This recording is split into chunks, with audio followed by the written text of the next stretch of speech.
Eyewitness News NightBEAT. No indications at this time. The President will remain overnight for observation.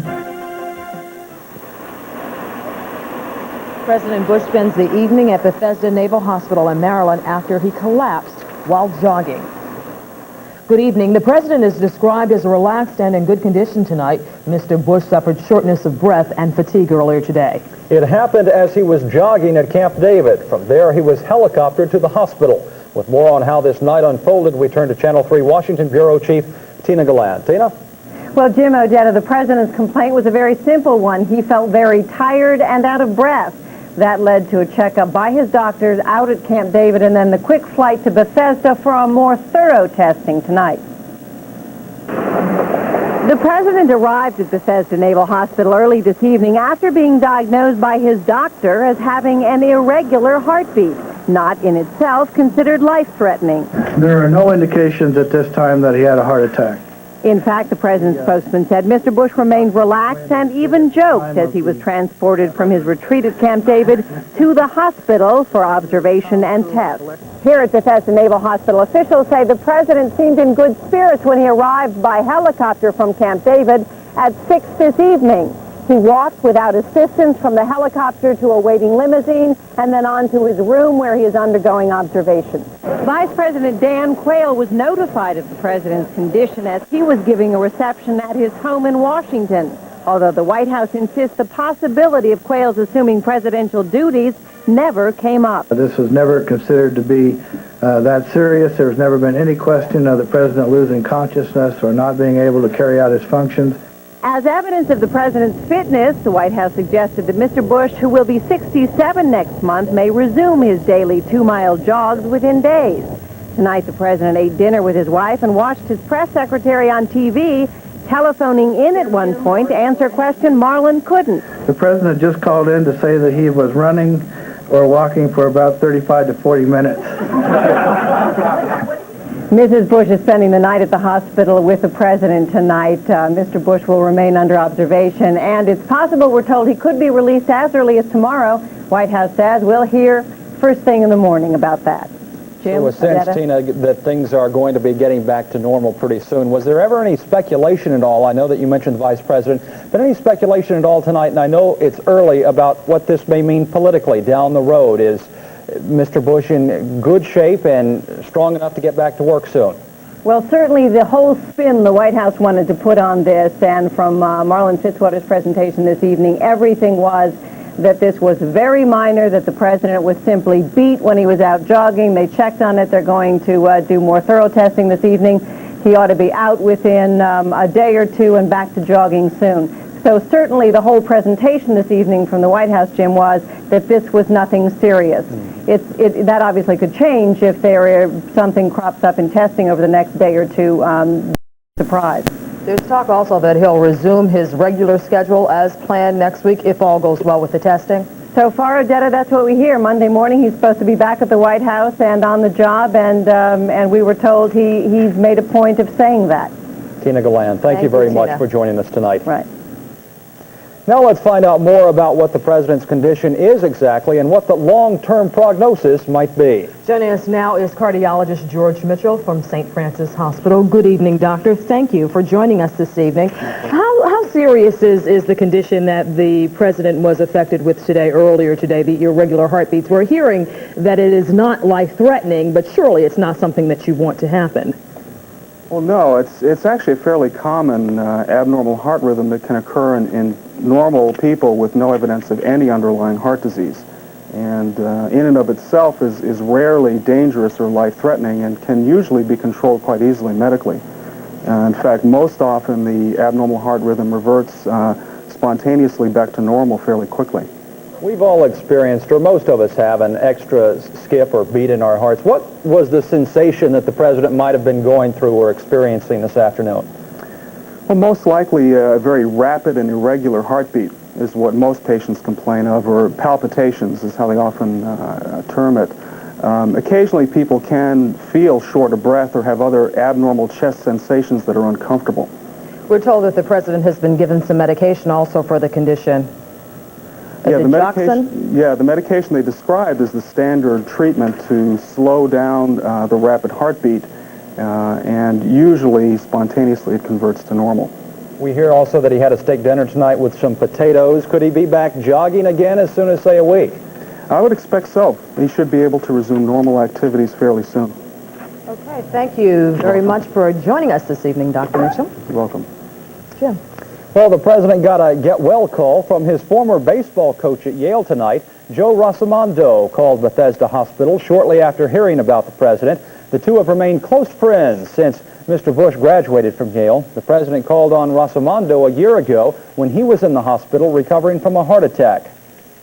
Giving just a day's notice, Virginia Governor Douglas Wilder backs out of giving the commencement address at the University of Bridgeport. The governor says his decision was prompted by the labor dispute on campus between the school and faculty. Graduation is set for tomorrow. Concerned tonight about an outbreak of cholera at one of the Kurdish refugee camps. Doctors say 145 cases of cholera have been reported with 7 confirmed deaths. But Turkish officials and a U.S. military spokesman are questioning the reports of cholera, wondering if there's been an outbreak at all. The death toll in Bangladesh now stands at more than 125,000. More bodies are washing ashore 4 days after Tuesday's typhoon. Rough weather is slowing efforts to get emergency aid to survivors. Pledges of aid from the world community are starting to pick up. Aid will be shipped out Monday from Connecticut-based Americares. Hundreds turn out in Plainfield today to roll out the welcome mat for Connecticut's first National Guard unit activated for Desert Storm duty.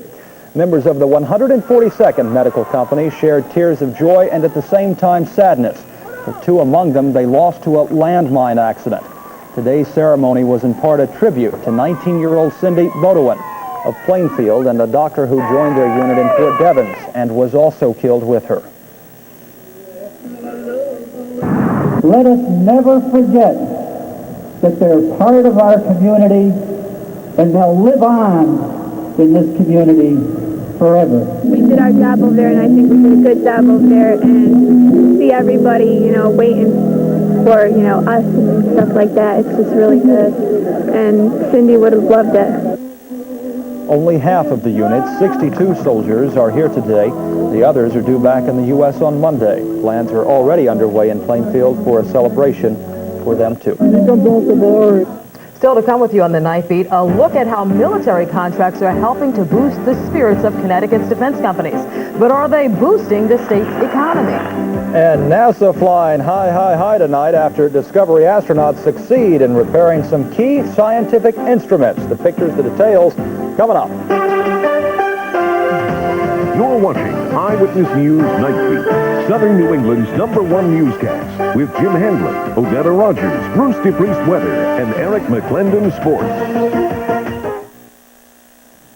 Connecticut's defense industry savoring yesterday's Seawolf victory and Connecticut's good fortune of late in capturing a string of 3 big contracts. The Seawolf, the latest win for EB, is worth at least $2 billion. Figuring in contracts for Sikorsky and Pratt & Whitney, the new business could bring in $50 million to Connecticut. Rather than creating new jobs, the contracts are preventing further layoffs. This is psychologically a real lift for the state. We've needed some good news in Connecticut, and these families, I think, workers began to worry not whether or not they were worth anything. Now they know they are. It was $50 billion. That electric boat up to 10,000 people could have been let go had Seawolf not come through for Connecticut. Odetta? Connecticut's win of the Seawolf contract has some Virginia workers worried about their jobs tonight. As Jim mentioned, Electric Boat in Groton won the Navy's $2 billion contract yesterday. It's the second contract for the Seawolf nuclear sub. Workers at the Newport News Shipbuilding and Dry Dock Company are concerned they won't have jobs now. That's rough, because we're depending on that work and him. We got our people strive for quality, and we've been really looking at it. Also, Virginia's congressional delegation is reacting with anger and dismay to losing the Seawolf contract. Residents in Colchester tonight are concerned about the discovery of barrels of potentially hazardous waste in their community. The 55-gallon barrels were found at the Ned Mark Trucking Company. Federal and state authorities say the barrels apparently contain industrial waste, including cyanide residues. Soil and groundwater on the property have been contaminated, but the state DEP tonight says there appears to be no evidence that pollution has spread to neighboring land or tainted drinking water supplies. A hurry-up repair job on the Space Shuttle Discovery produces excellent results. Discovery astronauts attempted a tricky repair job in space today as a part of a last-ditch effort to salvage a series of Star Wars defense experiments. We have a very happy but tired crew. During the RMS operations, we did deploy the last of the 3 crows and observe it. It was a very successful experiment. Discovery is wrapping up its 8-day mission and returns to Earth on Monday. And up next, Bruce DePrest says it will stay sunny, but not as breezy tomorrow. I think I like that But forecast. still, he's reeling in a winner of a forecast, Odetta. Hey, it's Saturday night. Don't go to bed yet.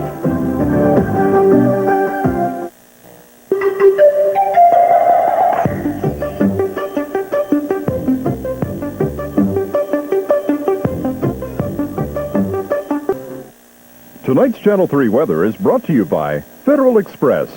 Absolutely, positively the best in the business. Twice a day. If you thought it was terrific out there today, wait until tomorrow, Bruce says. A little bit warmer, a lot less wind, so it's going to be a nice day out there. Good. I didn't think it could get any better. Couldn't get too much better than today. We got up to about 71 here at Channel 3 with lots of sunshine, but the wind out there made it just a little bit cool at times. Tomorrow we won't have much in the way of wind, so it will be a very comfortable, very warm day in the afternoon. Right now at Channel 3, it's nice out there. Cooling down in the outlying areas, though. In the city, 59 degrees, the dew point 38, so the air is dry. It will stay that way through tomorrow. The wind is out of the north, and the pressure rising from a current reading of 30.12 inches. And some scenes from Hartford, where the folks got out and did a little bit of fishing. These kids, looks like they had some luck today on the Connecticut River and along southern New England waterways. Some fishermen out today, I'm sure, with all the good weather we had, and it looks like another good day tomorrow. Let's take a look at current temperatures, and again, in the outlying areas, it's really cooling down. 52 degrees now in Chicopee Falls. Albany has a current temperature of 50. I'm sure some of the outlying areas are down in the 40s already. In the general range early tomorrow morning, 35 to 45. Some of the very coldest valleys may get close to the frost levels, but most of us don't have to worry because it will be above freezing. Many spots bottoming out right around the 40 mark. In the meantime, more big thunderstorms out in the plains all the way down into Texas. A cold front crossing Texas with lots of humid air flowing out of the Gulf of Mexico, really igniting thunderstorm activity this afternoon and this evening. In fact, if we take a look at radar, you can see that there are numerous showers and thunderstorms from Missouri all the way down into Texas. In particular, a line of thunderstorms from Arkansas down into eastern Texas where there is the threat of tornadoes. In fact, a few tornadoes did touch down, at least a few tornadoes in Texas, and some of those tornadoes did produce, or some of those thunderstorms did produce a baseball to softball size hail. Here's the situation right now from the Severe Storms Forecast Center. These are tornado watches in effect, about 5 boxes in effect from the Severe Storms Forecast Center, and this yellow box is a severe thunderstorm watch. So it's a very active situation, and this has pretty much been the situation all spring long. Let's take a look at the forecast map for tomorrow, and we'll still be in the fair zone, although we should see some high clouds creeping in during the afternoon as the ridge of high pressure moves offshore, allowing the storm to move in our direction. The low pressure center not moving directly toward us, moving up toward Canada. However, it's going to spread the warm front our way, leading to some rain for Monday. And then on Tuesday, it looks like we'll have to contend with this cold front. Now, tomorrow, that cold front will likely trigger more severe thunderstorms in the lower Mississippi Valley. That cold front will bring showers and maybe some thunderstorms to southern New England on Tuesday before we get back into some real nice weather for the middle and end of the week, the way it looks right now. Warm temperatures will help to fire those thunderstorms tomorrow with high temperatures in the 80s and 90s with lots of moisture flowing out of the Gulf of Mexico. Here in the Northeast, it's going to be real nice along the shoreline with winds picking up from off the water, temperatures in the 60s, but inland over 70. A nice Sunday coming up. There's a 5-day forecast. It's looking good for tomorrow. Not so good Monday and Tuesday. And